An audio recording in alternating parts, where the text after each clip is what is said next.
What's good, everyone? Hope everyone's doing alright. This week's video is on the worst calls in boxing. So I'm going through the worst calls as a whole from officiating in the sport. So bad calls from the judges and refs. And if I can find anything, the commission as well.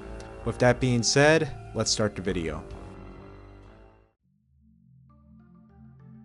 The biggest fight of the 2013 calendar year, undefeated against undefeated. Mayweather certainly dominated the fight. You could give Canelo maybe 2 rounds, very generously 3 rounds in the fight. However, this led to one of the most horribly rendered scorecards of the entire 2010s, with Judge CJ Ross scoring the fight 114-114. In a shutout type of match, the judge may give a round to the losing fighter based on if they look better that round, a complimentary round, which sometimes I wonder if that's only given for gambling purposes, for minor insider betting profits for Vegas to pocket in more money. There's no reason to justify scoring this fight 114-114. Unless this was rigged scores from the start of the bell, making money through bets and to set up an even bigger rematch, which, if so, Canelo did absolutely nothing to make an already declared outcome believable. Despite the BS explanations from the commission,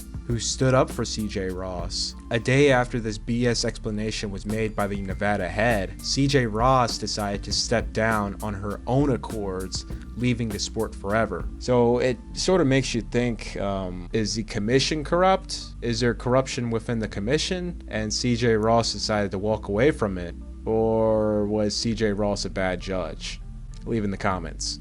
Before we get back to the video, be sure to hit that like button, subscribe, and hit the bell, because a lot viewing is not subscribed. I appreciate everyone coming in full force with the last uploads to combat what's been going on, as quite a bit who is subscribed is not able to view the latest uploads till days and weeks after the fact. I'm hoping we get back into form later this year. Big shout out to the early viewers that come in to make it easier for the rest of the folks to see. Also to note, every like prevents every Saturn S series from being crushed at the yard. We must protect this endangered species at all costs. Thanks for sticking around, and let's get back to the video. Martinez just came off his big show against Alex Bunema, capturing the WBC interim title. He was set to face Kermit Cintron. Cintron was ranked within the IBF and WBC due to the recent events with Margarito's hand wraps, and Kermit, who was slayed by Margarito twice. Those 2 wins were brought into question, and Kermit was given more opportunities to be back in a title run. So really, he came in as the A side over Martinez. Martinez would start off slow, however, he would begin to pick it up fast and gain a lead on Cintron. In the 7th round, Martinez would crack Cintron in the final 10 seconds. Way more punches than he's throwing. Oh, he got caught with a great punch right there. Cintron got tagged right in the head. Cintron would go down. He would be complaining to the ref while still taking a knee. The ref would count him out while Cintron is still down, ruling this a knockout. And that may have been a clash of heads. 9, 10.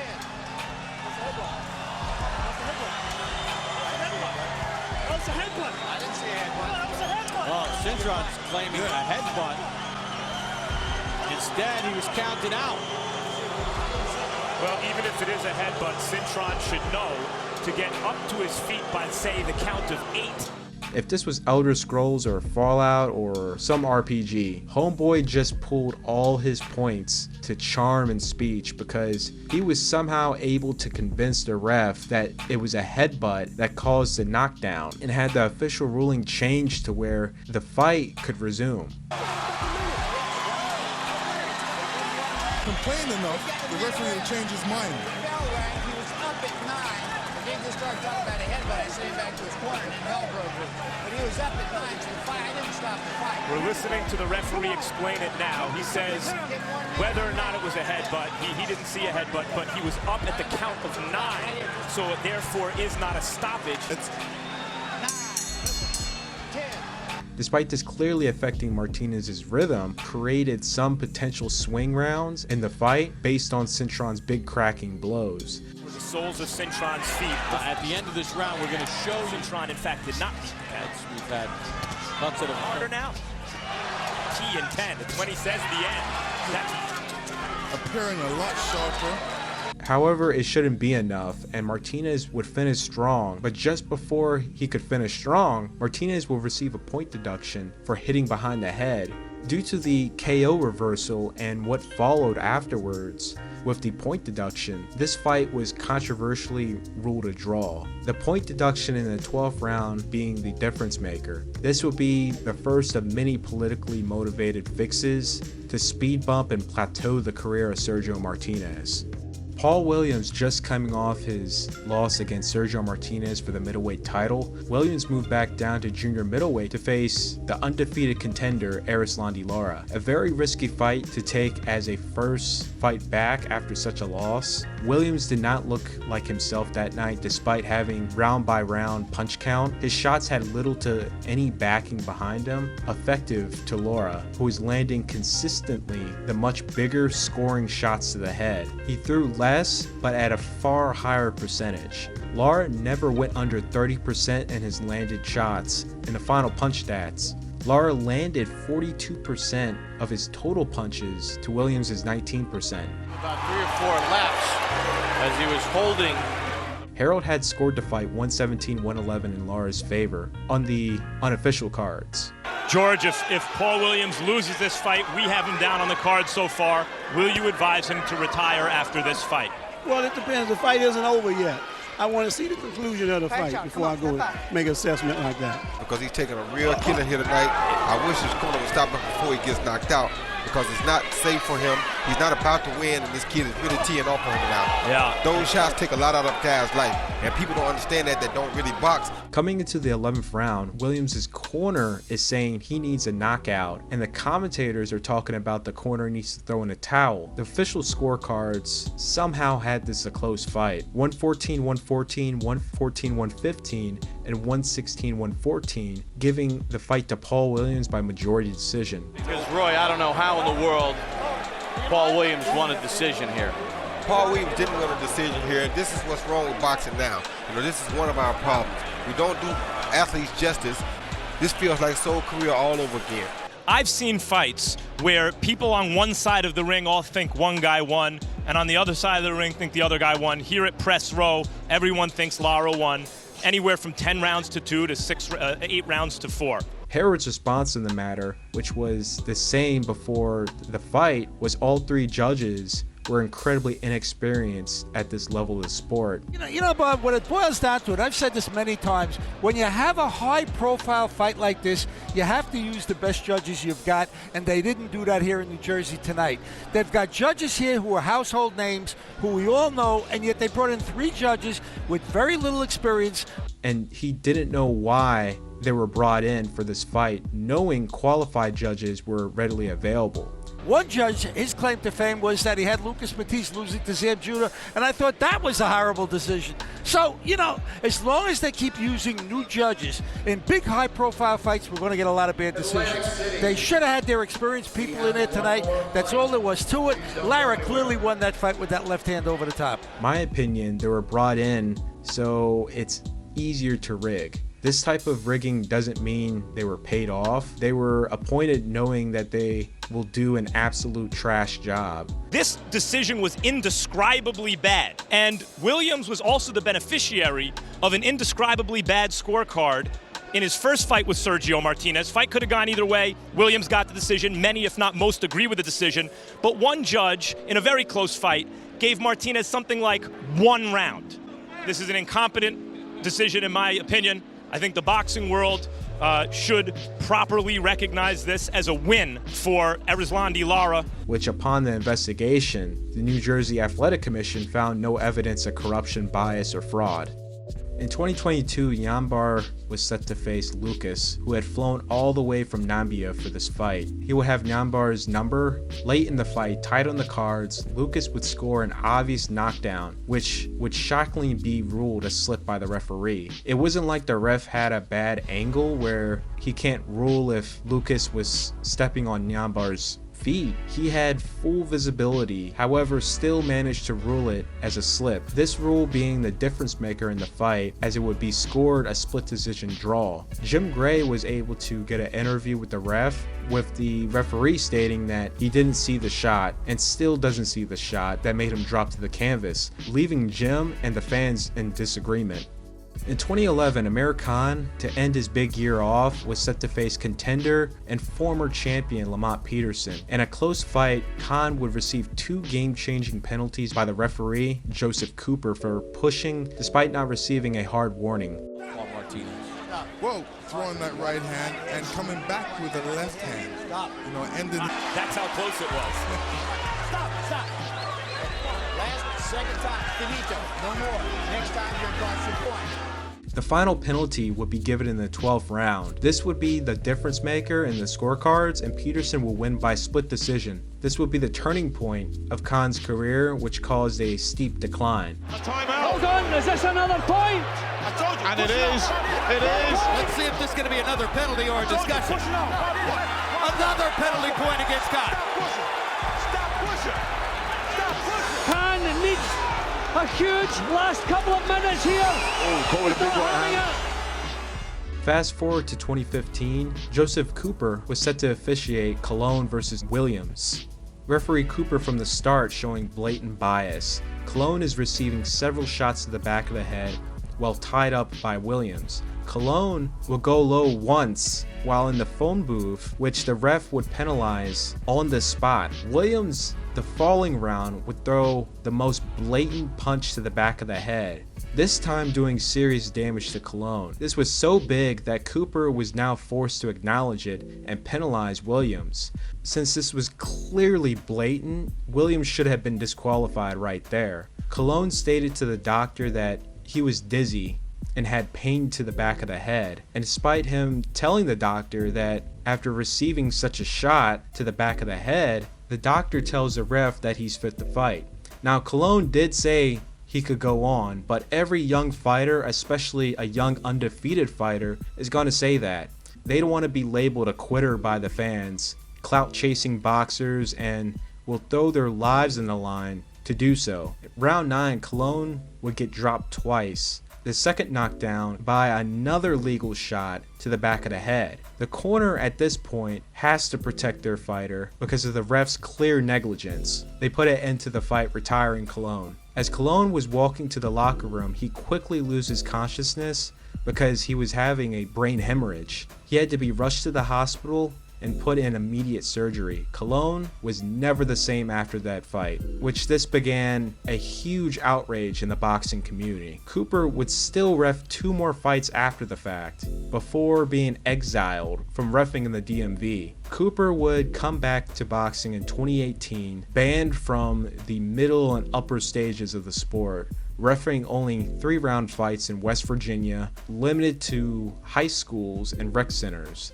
However, recently, after dozens of fights, he somehow was granted twice in 2022 to ref a 4-rounder and a 6-rounder in DC. Then in August in 2023, ref a 6-rounder in Jamaica. 2 fights, both on the same day in the same venue, undercard and main event. Pound for pound versus pound for pound best in the sport. It was the most anticipated match below heavyweight. The 87-0 WBC junior welterweight champion Julio Cesar Chavez against the WBC welterweight champion Pernell Sweet Pea Whitaker. The undercard was the great Ghanaian Azuma Nelson defending his super featherweight title against Jesse James Leija. These fights was set in the state of Texas, now notorious for some of the most questionable officiating. You're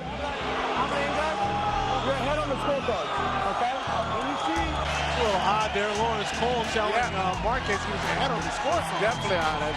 Very seldom. I don't recall ever hearing that.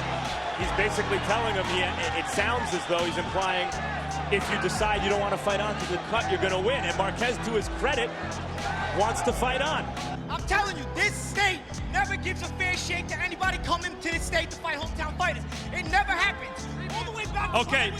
Nelson versus Leija. Leija would have the crowd on his side. Full attendance showed up, which is a sight to see nowadays. Leija would stack up a lead, Nelson would tighten things up, and he would finish the fight strong. You gotta take the title away from the champ and finish those rounds, and Leija didn't particularly do that. The commentators were in agreement before the decision. Nelson should be the winner, which the original rendered cards had Nelson winning by split decision. However, shortly after the announcement, the crowd was preparing to riot. There was a media correction. Apparently, Judge Daniel Wheels scored the fight incorrectly, 116-115 for Nelson, which it was announced. However, the supposed card was 115-115, where Lennon Jr. would re-announce the fight as a draw. Let this post-fight interview where King is asked about the judging for the next fight to be the foreshadow for what's to come.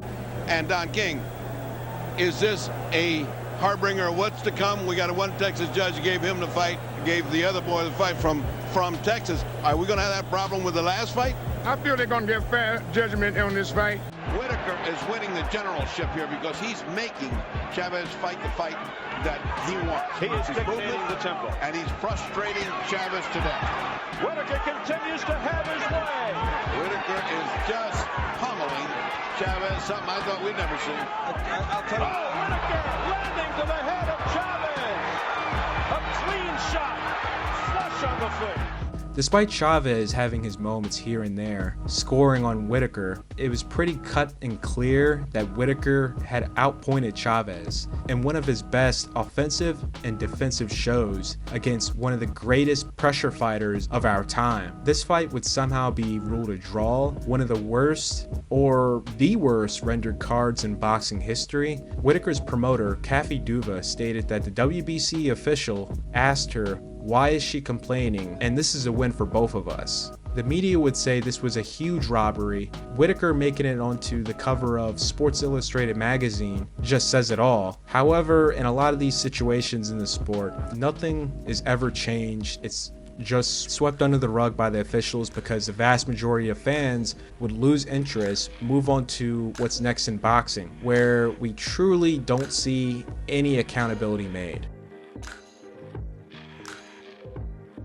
In 2008, after beating Robert Stieglitz for the IBF interim title, Librado Andrade earned one last chance of making history to become Mexico's first super middleweight champion. He was set to face IBF champ Lucian Bute in his backyard of Montreal. Bute is clearly up on the cards coming into the 12th round. Andrade needed a knockout. Bute making a huge error of trying to finish the fight strong in front of his hometown will get knocked out on his feet, then to be dropped. Referee and Canadian native Marlon Wright would blatantly give Bute an insanely long count while trying to milk the clock as this was the final 30 seconds. By the time Marlon finished the count, wiped Bute's gloves, the bell rung. The ref was able to burn up 21 seconds. Bute is not up on his feet till 12 seconds, as he's so out on his feet that he's going rope to balance himself up. Any unbiased ref would have waved the fight off right there. However, Marlon doesn't. He turns around, yells at Andrade to be in the neutral corner for 8 seconds before resuming the count at 5 seconds, which, looking at his hands, he has only counted to 5 and began at 6. Andrade was robbed of the chance of attempting to finish Bute off in 10 to 12 seconds if Marlon gave him leniency upon getting up and stumbling onto the ropes. There was never a protest filed with the IBF or any accountability made. This fight was quickly swept under the rug. A year later, Andrade would get a rematch, and that would be really the last of Andrade on this level of the sport.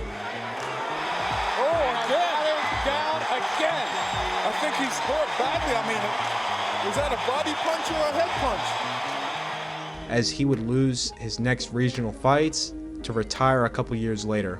So I saved the most recent for last. There's probably some people that would rewrite history on this, and I will say this is definitely a case of cherry picking gone wrong. This matchup, given any situation, should have never happened to begin with, because you have all these ranked lightweights and we're still seeing matchups like these from Davis. Roach is a super featherweight champion. I was lucky enough to see Roach in his early days, and he really had to grind to get into title contention, which he fell short against Jamel Herring. he will bounce back, capture the NABF title, and earn another crack at the super featherweight title, defeating Hector Garcia by split decision to become the WBA champion. Due to Davis's unwillingness to fight anyone across the PBC network, unless the fight deal is something so stupid only an insane person would accept, which no one after the Ryan fight did, Roach will be in the middle of this political crossfire and will become the pawn for Davis. Roach was a 9.4 to 1 betting underdog.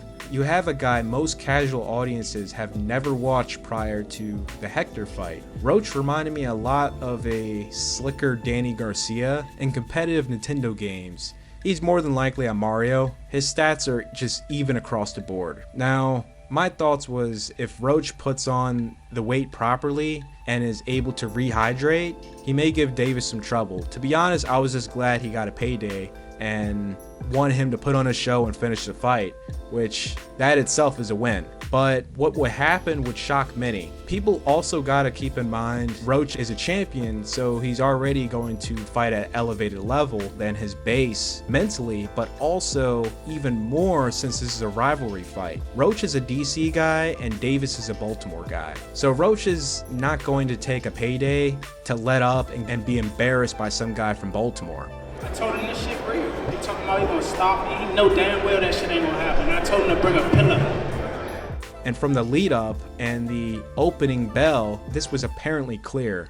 Roach would have Davis's number, the fight would be incredibly tight. In round 9, Davis would take a crystal clear knee, then turn his back and run to the opposite corner to receive a wipe off by the corner. This would not be called whatsoever, nothing would happen and the fight would resume. If the knee wasn't enough to warrant a knockdown, certainly the back turn to the opposite corner would. Then lastly, his corner touching Davis before any official approving his corner to even be there in the first place should have resulted in a potential disqualification. When I was watching this fight live, I missed a round here and there. I was on the train watching it and navigating the train station. But coming to the 10th round, I believe Roach needed to win out to force a draw. I had Roach winning 10, 11, and 12. The fight was ruled a draw, however, Roach was robbed of an obvious knockdown which would have given him the win. This was very uncharacteristic behavior by Steve Willis to not rule this as a knockdown, and the lack of any officiating during this pause in the fight. This is the second time in 1 year we have seen 2 New York State refs with possibly one of the most cleanest officiating records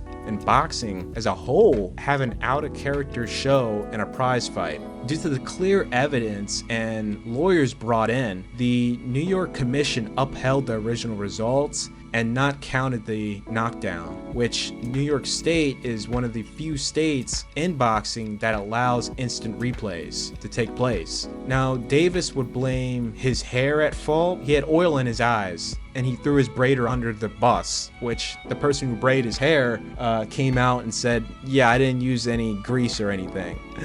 I mean, bro, we got the same hair. I get my hair braided too. There is never a situation where I got grease in my head and it flies in my eyes during athletic activities. Now, I'm not getting punched in the face, but why would you put that much grease in your head if you know you're doing something like that and you run risk of that stuff getting in your eyes? But then again, why are you putting grease in your hair to begin with? Understandable for like light oils after being braided, but the braiders usually use a non-greasy braid jam. Like literally this stuff. This stuff in my hand right here. This stuff. Now, I'm not gonna give you a lesson about hair. Since the boxing commission does boxing commission things and another fighter gets screwed over, the best thing we fans can do is not walk away from this after a couple weeks and forget. Hopefully there's a rematch, despite given how most things go, it's never the same. However, Lamont Roach Jr. is entitled to one. And on top of that, this is the worst calls in boxing. For more installments, be sure to like, share. If you're new, subscribe to the Patreon for Patreon-backed projects and early access. This project being on the tail of Floyd Mayweather versus Ricky Hatton. I'm Office Honcho, and I'm out.